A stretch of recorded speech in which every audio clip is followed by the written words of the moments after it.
आज रात कुछ अजीब सा महसूस हो रहा है।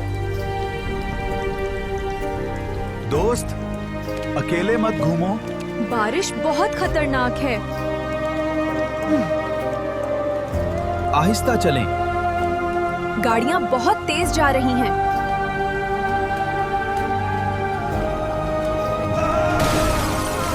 सैम, आंखें खोलो दोस्त,